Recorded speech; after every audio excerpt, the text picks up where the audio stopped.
Hello YouTube family. Well, in our last video, you saw that we were cutting down cedar planks for our boxes.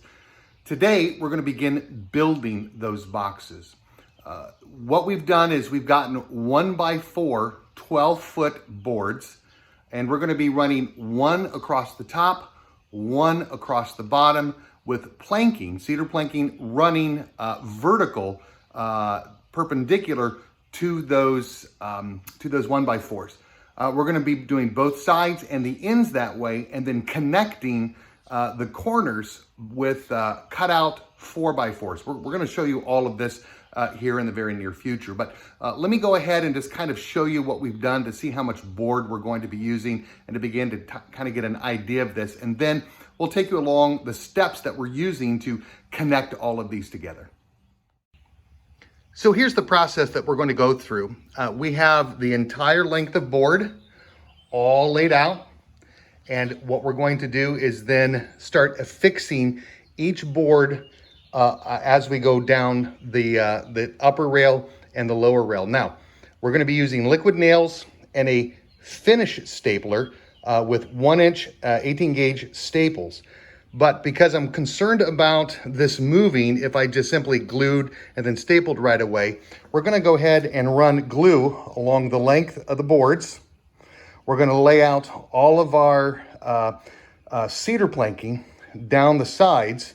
We're going to let that set for a little bit, and then we're going to come back with the stapler and staple it because this has a bit of a force and pressure behind it since it's an air-driven tool. And the tendency is that as you do this, it knocks things kind of off square or kind of knocks them a little sideways. And so we'll lay all of this out with the glue. We'll start on a second sidewall and the ends. And then as we come back around, the first one should be set enough where we can then begin to start to use the stapler. So let's go ahead and do that now.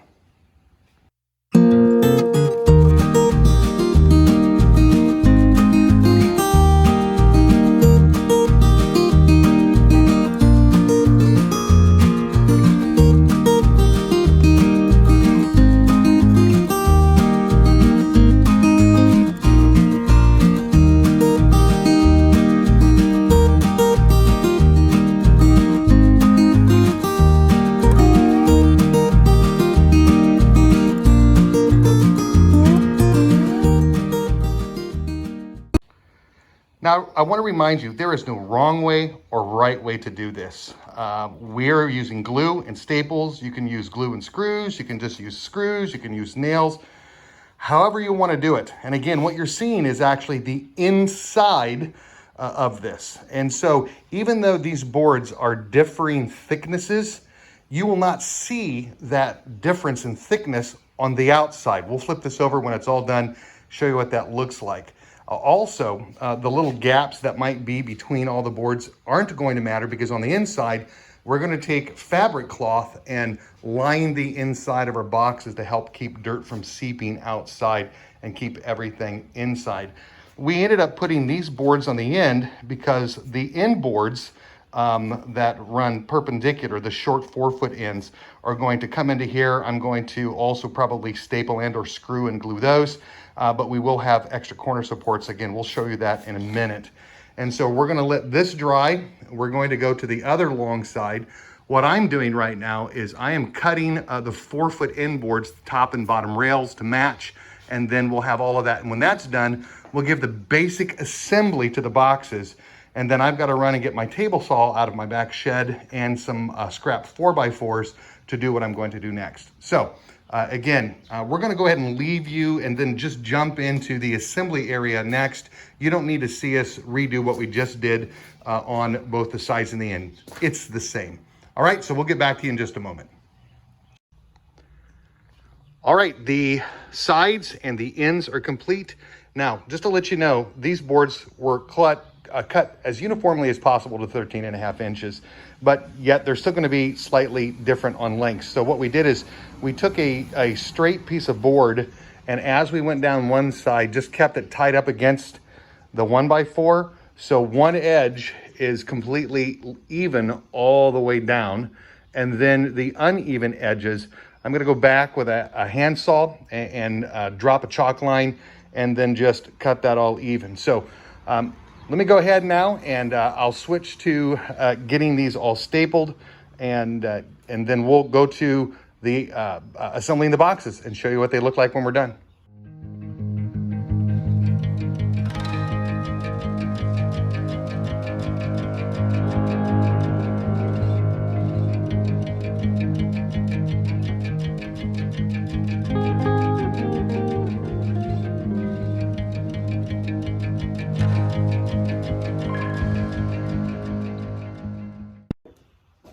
So before we assemble the boxes, we are going to end up laying fabric cloth out.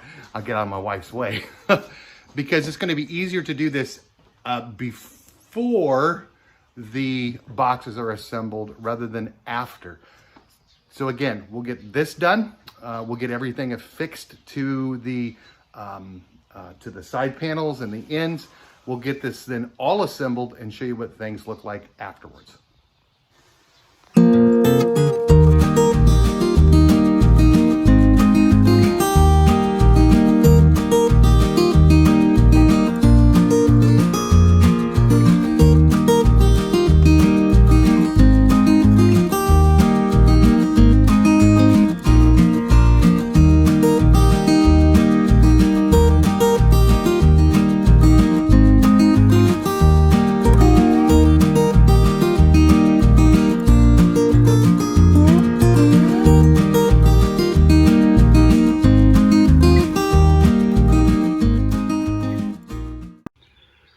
So my wonderful quilting wife, you saw, cut these by folding our paper in half and then cutting it down the middle, gave us a nice straight edge.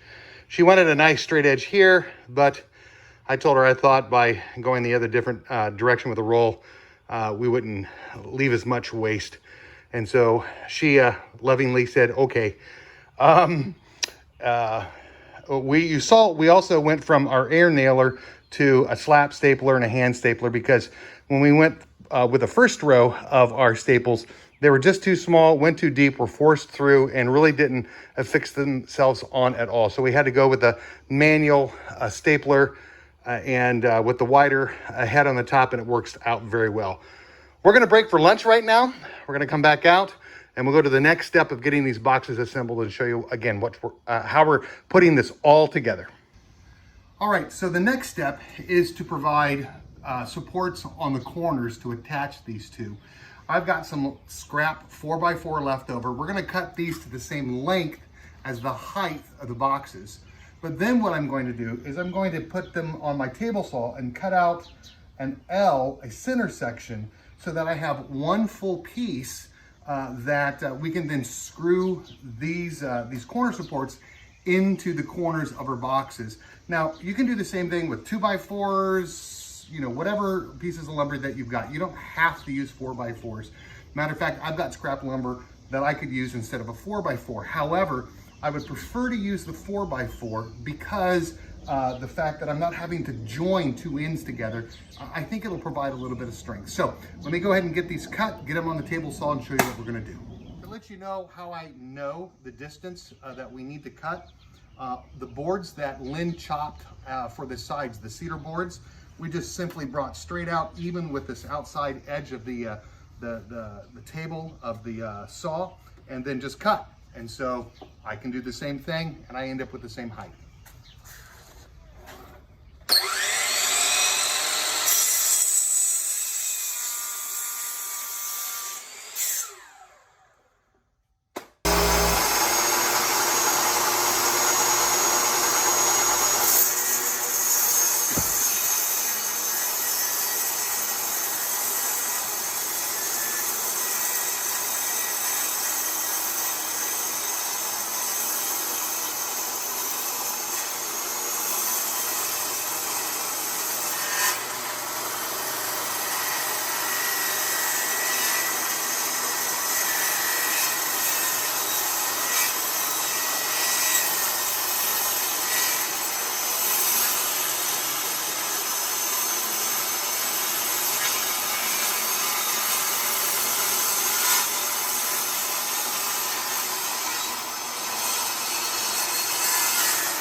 So we've got the boards cut. They look like this. And instead of trying to explain how we're going to put this all together, I'm just gonna set this up on the tripod, put it on a time lapse, and you guys can watch us put our boxes together.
All right, so for the most part, we are done with this box. As you can see, the line on the way down, as well as the line on the way down here, kind of bows, and that's not gonna be a problem.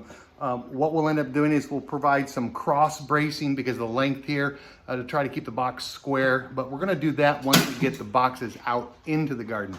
As you probably saw on our time lapse, the rain started coming down. That's why we've been working inside. It's been unseasonably warm through this spring here in Southwest Ohio. And this rain's supposed to be bringing in a cold front, which I can't wait for.